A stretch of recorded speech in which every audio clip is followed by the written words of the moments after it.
Good to see you guys back. It's finally cooling down out here. It's so hot lately. As of recording this anyways. If you're new here, welcome to my channel. I hope to earn your subscription.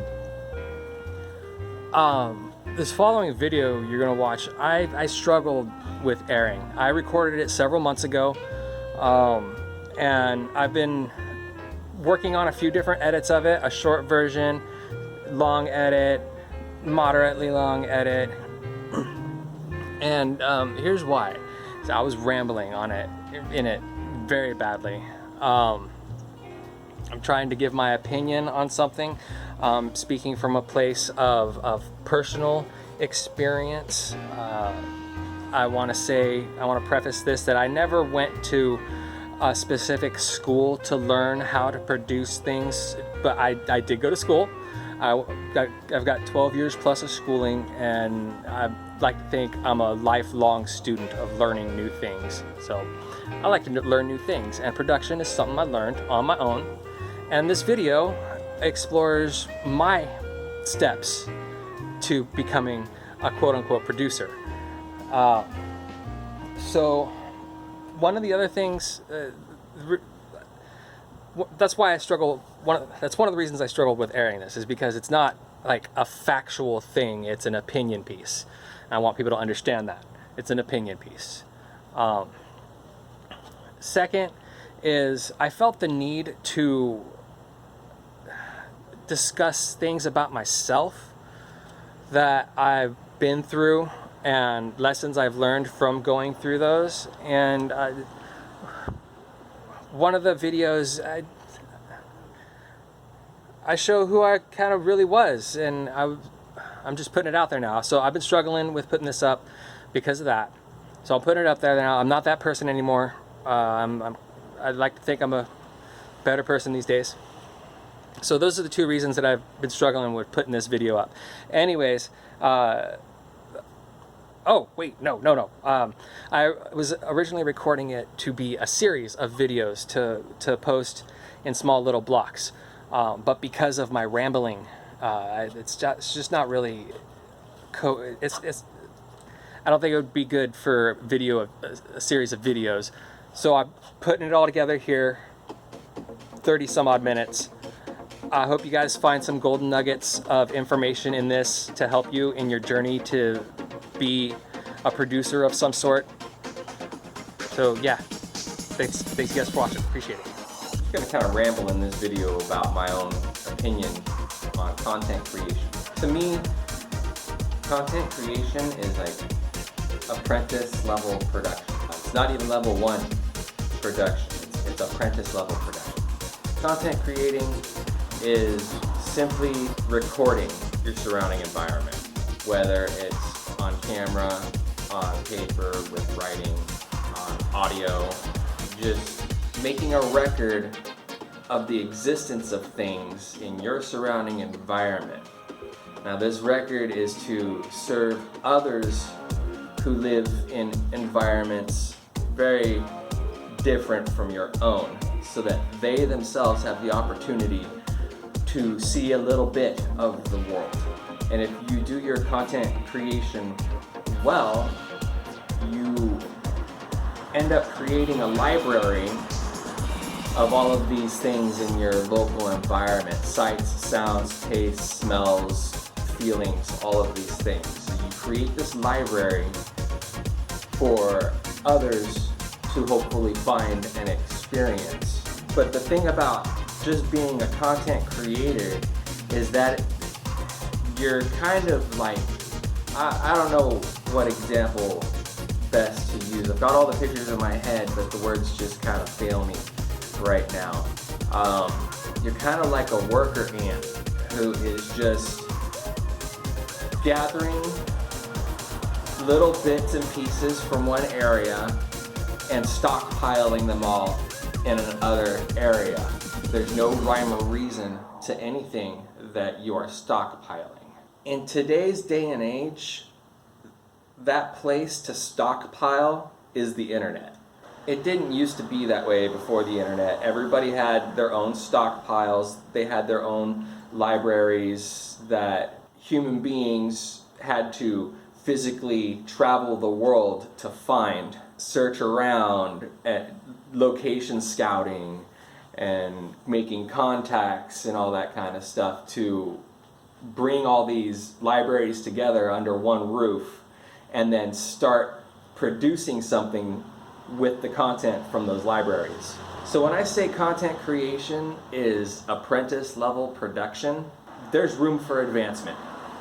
If you're a content creator out there who actually likes calling themselves a content creator, then I want you to understand you are bottom of the rung when it comes to production.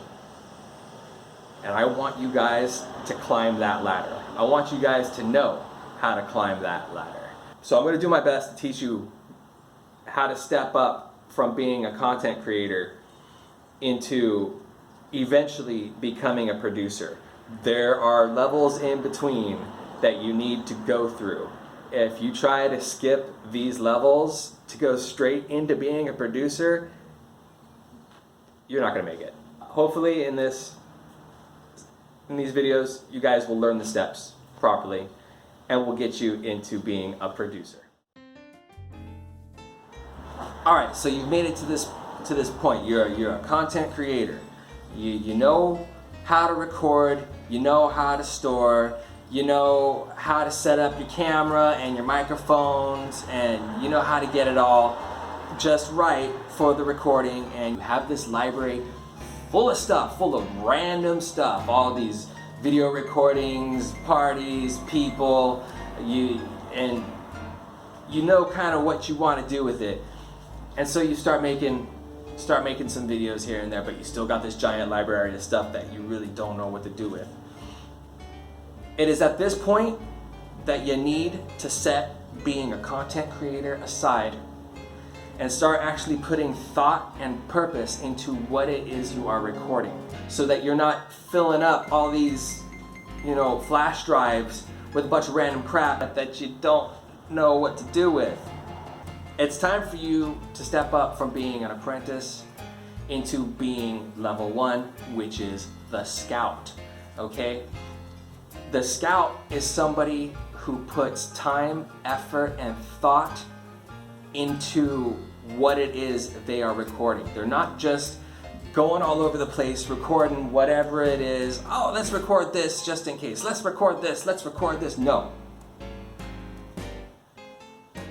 They pick a spot, they go check it out, and they don't record, okay? They scout it. They take a look around to see what the valuable assets are of this location, okay? They pick, it doesn't matter what spot you pick. You look on a map and you go, I'm going there today.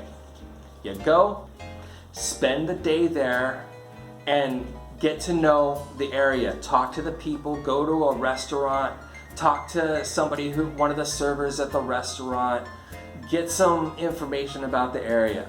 Go visually scout it, physically scout it, find the parts of it that you think look best.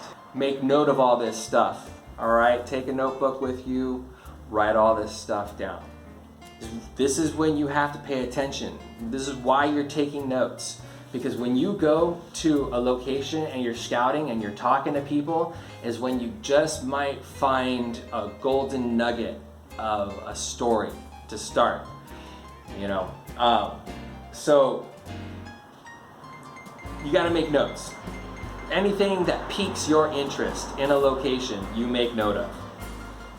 That's what scouting is. You're going out and you are gathering the highlights of what piques your personal interests. All right? Spend 1 year scouting around places. You can record if you want. It's cool to record, but when you record, don't record with the intent of, okay, I'm going to use this, because it's going to be crap recording. Trust me. It's going to be level 0, apprentice level recording. You don't want apprentice level recording for production. You want high level recording. All right, so that's level 1 is scouting. And you got to spend a long time learning how to do this scouting thing, okay? You've learned how to be a content creator. It was hard. Trust me, if you don't think being a content creator is hard, then you're underestimating what it is you're getting yourself into. There's a lot of people out there that even learning to apprentice content creating, it is very, very difficult. So don't take it for granted that you learn how to content create just like that. Because if you're still a content creator after years of doing it, then you are stalled. There is way more area for you to go up to, and that's to become a scout. Something I forgot to mention about being a scout. It's not anybody else's personal interests, okay? It's your personal interests. When you want to start making the jump into production, you are producing something that is of interest to you. I can guarantee you other people are going to be interested in it, but it's, for me, production is about sharing what I think is best. You gotta find out what production is for you. For me, production is sharing what I think is best in things. And so I try, when I get an idea and I go scouting, I have that thing in mind, and I'm in the location looking for anything that might connect to that thing. If I don't find it in that location, I don't spend too much time kicking around, oh god damn, there's gotta be something here. No, I don't have the fever for that. It's time to move on to the next location and scatter out. That's why I spend a year doing it, because you don't always find what you're looking for in the first place you go, second place you go, third place you go, even the 10th place you go. I spend my time going lots of places, not just in the real world, but in the virtual world too. Video games, metaverses. I consider that location scouting as well. Spending time inside of Crossout, I'm scouting. Spending time inside of Second Life, I'm scouting. Spending time inside of Newly, spending time inside of Gold Rush. There's nobody to talk to inside of this game. It's a solo game, but this beautiful location. It's kind of modeled after Haines, Alaska. So there's definitely something I can do there. I might be able to come up with some kind of It's Always Sunny in Philadelphia kind of crap with this location. It's got a full city. That'd be really cool if I came up with some kind of It's Always Sunny in Philadelphia kind of crap out of this Gold Rush thing, just because I have a city to work with, you know? I'm not making any promises. I'm not saying right here, right now that I got something in the works with this. No, I just made that up off the top of my head. There's an idea, you know? So anyways, yeah, god damn, this video is a big, long, rambling piece of crap. 1 year later. All right, so you done it. You spent your year scouting. What next? If in that year scouting, you didn't discover a thing that you really want to focus on, it's time for you to discover something for you to focus on. My best advice on finding something to focus on is don't go around asking people, hey, what do you like? What is this? What do you think I should focus on? No. Look inside of yourself. Go back to childhood. Try and find something that you really loved as a child. Something that sparked a dream that somewhere along the line you lost sight of, and you were like, hey, why did I lose sight of that? Oh, let's focus on that. Let's try and bring that to the forefront. It could be cars, it could be jets, it could be superheroes, it could be supermodels, it could be parent-child relationships, it could be teacher-child relationships. Anything that you personally feel needs to be focused on, because everybody around you seems to be dumber for not focusing on it. All right? I hate to word it like that, but really it comes down to having a passion inside When you're talking to people and you're out there and you come to that point where you're really frustrated with the world around you because it seems like they're missing something and they are dumber for it, that something that they are missing is what your inner passions are telling you to focus on. If you feel like the world will be smarter and better and bloom into a brighter future if they focus on this one thing that you are so passionate about, that is the thing that you need to start producing. Now, think back. All those locations. Which one of those locations will best fit the thing that you want to focus on? Go back to that location.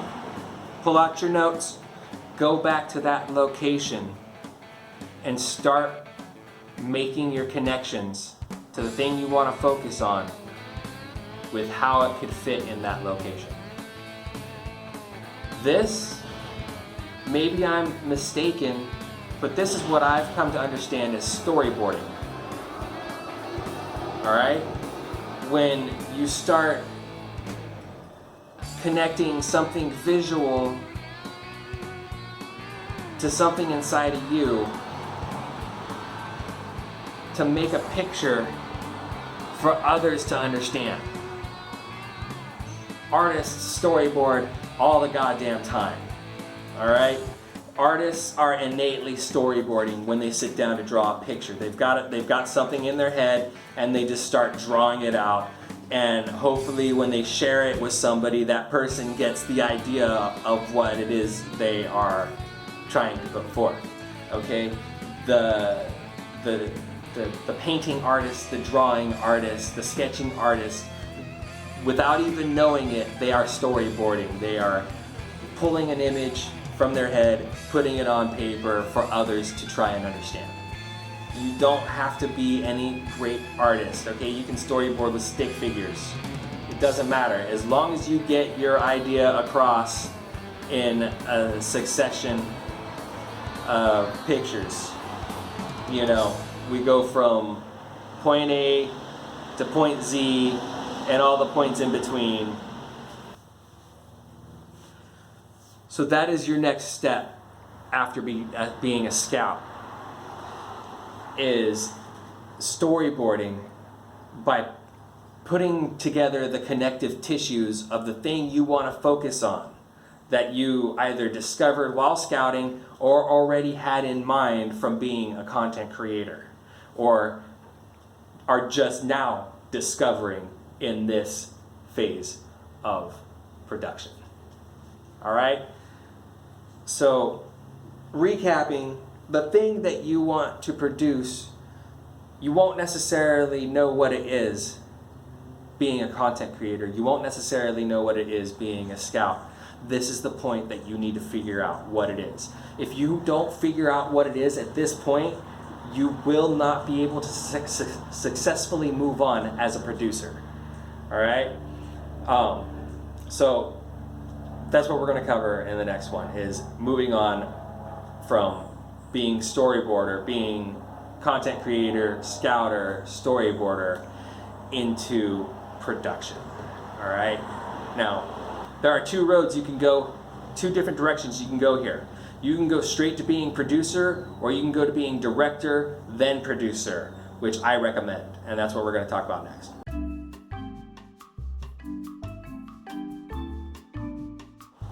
Being a director is one of the most difficult things I have ever done in my entire life. I'm not going to lie about that.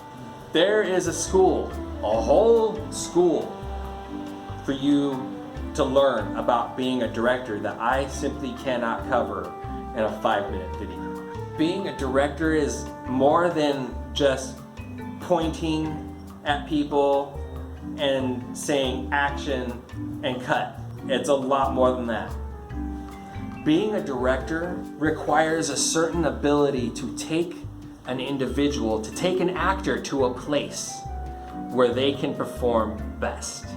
That doesn't necessarily mean taking them to a physical location where they can perform best. No, I mean a director has to take an actor to a mental place where they can perform best. You see, there's a whole range of emotions that a person needs to experience or go through in order to portray something best.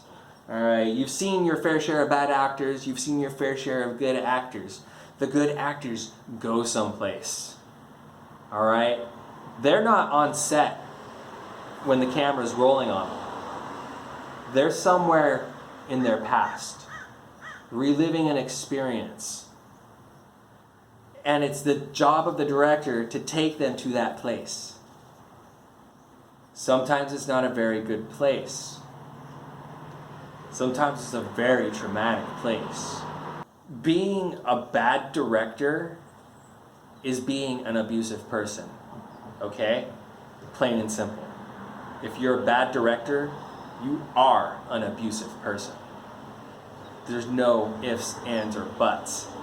They are mutual to one another. A good director knows how to speak with a person, knows how to take a person to a place without abusing them. It took me a long time to learn that. Okay? Real talk. I'm sure there's people out there seeing this video who know me from my past, who worked with me in my past that had a really terrible experience with me.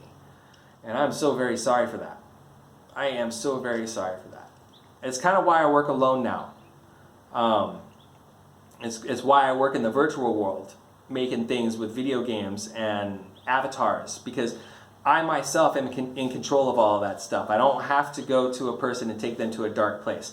I take myself to those places. I feel more comfortable taking myself to those places and exploring those places through the characters than I feel taking an individual other than myself to those places. So yeah, kudos to all the great directors out there that are capable of taking a person to a place without abusing them. And it appears that I'm not that type of person. I wish I was. So, you know, if you want to be a director, you got to figure out who you are. You cannot be an abusive person. If you're an abusive person and you enjoy directing because you can get that crap out, dude, you are a terrible person and you need help. You need therapy. Lots and lots of therapy. I took therapy. I was in therapy for a year. I still go to it from time to time when I feel the need for it, which happens. It's hard to admit. Okay? Get some therapy if you enjoy being a director simply because you get to push people around and it makes something great. All right? Trust me, there are people out there who just push people around in front of the camera and they feel that it's valid because of the end result. All right? That's called, if you are an ends justifies the means type of person, I'm gonna venture to say and judge that you are a fascist and you need therapy. All right? The ends hardly ever justifies the means. There is always a better way to get to the end. Sometimes that better way is very hard. It's much harder than the easier way. But if you're taking the easy way and you're abusing people left and right, taking the easy way, and you are content with that because of the end result, you need help. You are a bully. That's all I have to say about that. So if you don't feel like directing is your cup of tea, and it's not everybody's cup of tea, it's absolutely okay to skip it and go straight to being the producer. What do you do next?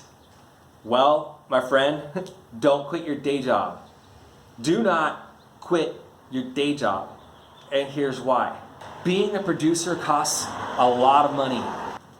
Being a producer means you know how to content create, but you don't got time to content create because you want to produce something, so you got to hire the content creator. You know how to location scout, but you ain't got time to location scout because you're producing something, so you got to hire the location scout.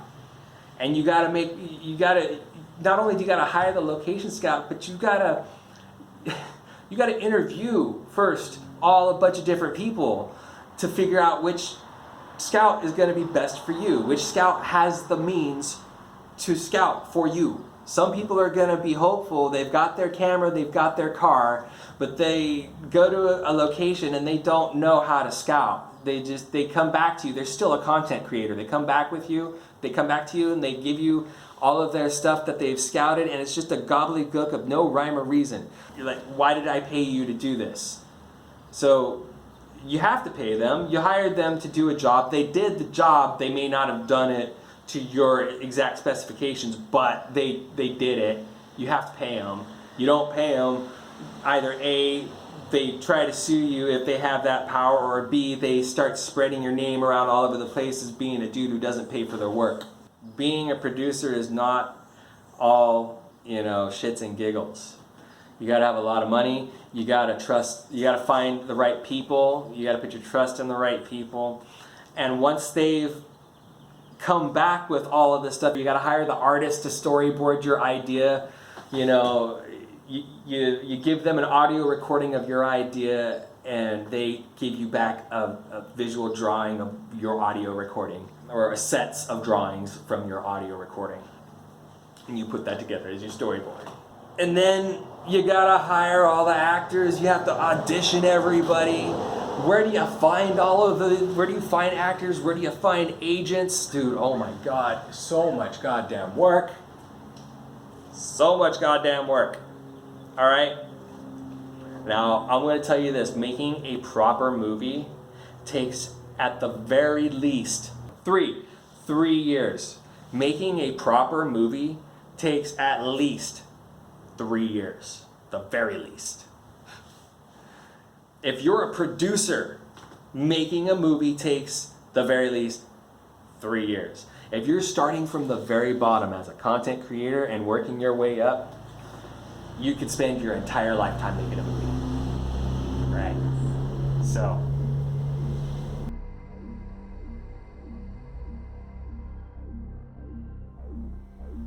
When it comes to The Ravaging, it took me 2 years to make that. And I started playing Crossout.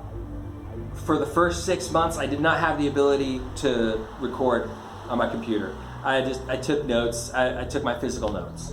Then I got the ability to record 6 months into playing on Crossout, and that's when I started content creating. I started just recording all my battles, recording all through the wasteland, recording all my raids, recording general chat. And then after that year was done, after that 6 months of scouting and 6 months of content creating, I started getting ideas of what kind of movie to make. And it was going to be based on the Crossout lore. It was going to be a Crossout movie. I was going to have, Iron Hand and Odegon and IVXO. I was going to go full on 100% a Crossout movie on this. And then, 6 months into pre-production on that, I lost hours of B-roll, hours of content. I lost it. I stupidly loaded the file into a demo of something and to check it out, and I was all jazzed on it, and I saved it under the demos thing over the actual file. Oh my God. I was so angry with myself. So I had to start over. But this time, I was very particular about what I recorded, because as I was starting to record, I started getting ideas for a Stephen King story, because I was like, wait a minute. It would work perfectly. There's giant spiders, I can make a giant spider. There's these cars, somebody had made Christine already. Thorgal had made Christine already. And so I rewrote what I had. I got rid of the cross-out characters, I put in LA Diesel in place of IBXO. I put in the Sergeant in place of Iron Hand. I put in the female pirate in place of Odegon. And then I started writing this story. And we got the ravaging out of it. So, you know, hopefully in this series of videos you guys got some golden information out of my Swiss cheese brain. I tried to give you as much information as possible without sounding like I'm speaking Chinese, which happens a lot. So yeah, ladies and gents, I challenge all of you content creators to step up and start becoming producers.